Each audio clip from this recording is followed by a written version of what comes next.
வணக்கம் அக்கா. எல்லாரும் எப்பவும் நல்லா இருக்கணும். எனக்கு இப்போ சமீப காலமாக அடிக்கடி நான் பார்க்கக்கூடியது, நான் கேட்கக்கூடியது ஒரே ஒரு வார்த்தை தான். நிறைய பேர், 1-2 பேர்லாம் கிடையாது, நிறைய பேர் யூடியூப்பினுடைய கமெண்ட் பாக்ஸ்லையும் வருது. அதே போல வேண்டுதல் கடிதம் அனுப்பும் போதும் அவங்க சொல்லக்கூடிய ஒரு வார்த்தை, வாழ்க்கையை வெறுத்து போச்சுமா, இறந்து போகணும்னு தோணுது. இதுதான் கேட்கறதுக்கும் அது பார்க்கறதுக்கும் சங்கடத்தை ஏற்படுத்தக்கூடிய அந்த வார்த்தை மக்களுக்கு எதனால் வருது? இந்த வாழ்க்கைக்கு எதுதான் ஒரு உந்துதலை கொடுக்குது இந்த வார்த்தை வருவதற்கு? எந்த ஒரு சூழ்நிலையிலையுமே நமக்கு இறைவன் கொடுத்த இந்த வாழ்க்கையை, இந்த உயிரை எடுப்பதற்கு, இல்லை ஏதோ ஒரு வகையில கஷ்டங்களுக்காக சமாளிப்பதற்காக தீர்வாக நாம் எடுத்துக்கொள்ளக்கூடியது உயிரை மாய்த்துக் கொள்வதும், வாழ்க்கையை வெறுத்து போச்சுன்னு கண்ணீர் வடிக்கிறதும் தான். ஆனால் இங்கே இந்த உலகத்துல நம் கண் முன்னாடி எத்தனையோ மனிதர்கள் இன்னைக்கு வாழ்ந்து ஜெயிச்சிருக்காங்க அப்படின்னு சொன்னா அவங்க எல்லாருமே இந்த ஒரு வரியை கடந்தவங்க தான். எல்லோருமே வாழ்க்கை வெறுத்து போச்சுன்னு சொல்லக்கூடிய அந்த ஒரு வார்த்தையை கடந்தவர்களால் தான் வெற்றி பெற முடியும், ஜெயிக்க முடியும். இங்க கஷ்டம் இல்லாம ஒண்ணுமே கிடையாது. கஷ்டங்கள், பிரச்சனைகள் தான் நம்மளுடைய வாழ்க்கையில அடுத்த அடி எடுத்து வைப்பதற்காக இறைவன் கொடுக்கக்கூடிய அனுபவ பாடங்கள். இங்க அனுபவம் இல்லாம அறிவுரை எந்த இடத்துலயும் செல்லாது அப்படிங்கிறது தான் நிதர்சனமான ஒரு உண்மை. யாருக்கு எப்படி வேணாலும் அறிவுரை சொல்லலாம். ஏன் கோடிக்கணக்கான புஸ்தகங்கள் இந்த உலகத்துக்கு வெளியிடப்பட்டது. எத்தனையோ வரலாற்று கதைகள் இருக்கு, உண்மை தெய்வ கதைகள் கூட இருக்கு. யாருக்காவது புத்தி இருக்குமா? அதை படித்து அதன்படி நடக்கக்கூடிய தன்மை இருக்குமா? கிடையாது. அப்படி இருக்கும்போது எப்படி இந்த வார்த்தைக்குரிய ஒரு சமாளிப்பு, இந்த வார்த்தைக்குரிய ஒரு விடை என்ன கிடைக்கும்னு நம்ம அந்த வார்த்தையை சொல்றதுனாலயோ, அழுது ஒரு ஓரத்துல முடங்கி போறதாலேயோ, அல்லது இறந்து போறதாலேயோ ஒரு பிரச்சனை முடிவுக்கு வருமா அப்படின்னா கிடையவே கிடையாது. நீங்க நினைக்கிறது மிக மிக மிக தவறு. நம்ம இறந்து போனாலும் இறந்து போனதற்கு அடுத்த நொடி அந்த எந்த அளவுக்கு மிச்ச மீதி அந்த கர்ம பலன் இருக்கோ அதை இரட்டிப்பாக இறைவன் கொடுத்து மறுபடியும் ஒரு பிறப்பு பிறக்க செய்கிறார்.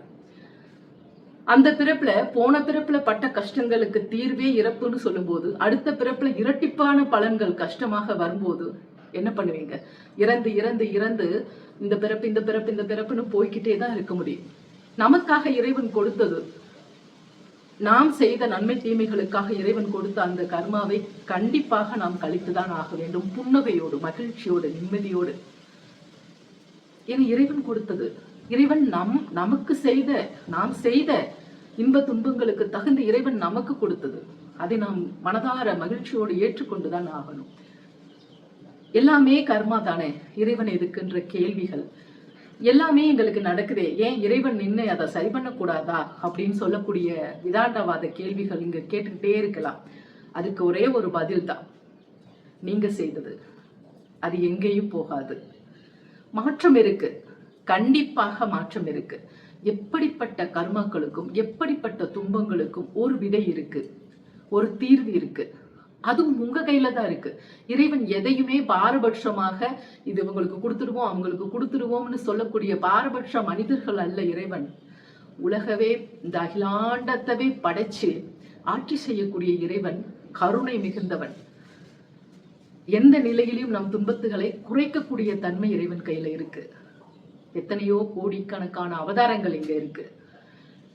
நம்ம கிட்ட எதிர்பார்க்கிறது எல்லாமே இந்த மனித உருவத்தை, இந்த உடலை, இந்த ஆன்மாவை படைத்து நாம் செய்த நன்மை தீமைகளுக்கு தகுந்த ஒரு விதிப்பலனை எழுதி அந்த விதிப்பலனுக்குரிய அந்த கஷ்டங்களிலிருந்து அவன் மாறுபடுகிறானா அப்படிங்கக்கூடிய ஒரு சோதனையில் தான் இந்த கஷ்டங்கள் எல்லாமே வந்துட்டு இருக்கு.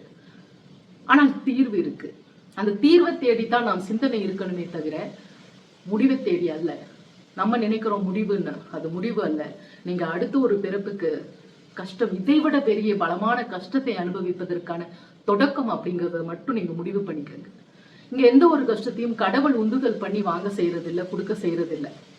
நாம் தான், நமக்குத்தான்.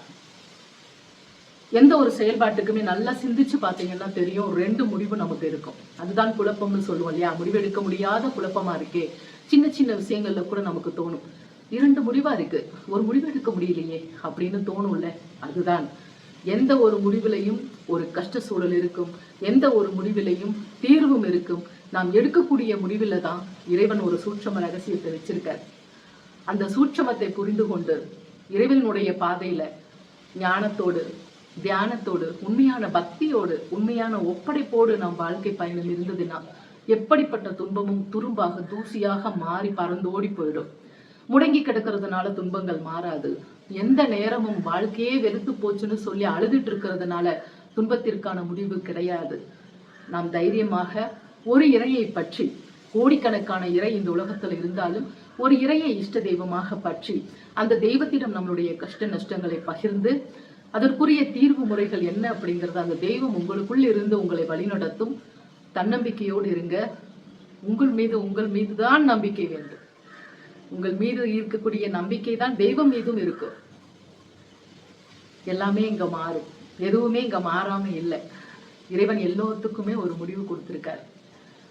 அதனால இந்த வார்த்தை உங்களுக்கான தீர்வோ முடிவோ கிடையாது அப்படிங்கிறதுக்காகத்தான் இந்த ஒரு பதிவு. அது ரொம்ப மனசு காயமா கஷ்டமா இருக்கு எனக்கு. மற்றவர்கள் எப்படி எடுத்துக்குவாங்களோ எனக்கு தெரியாது.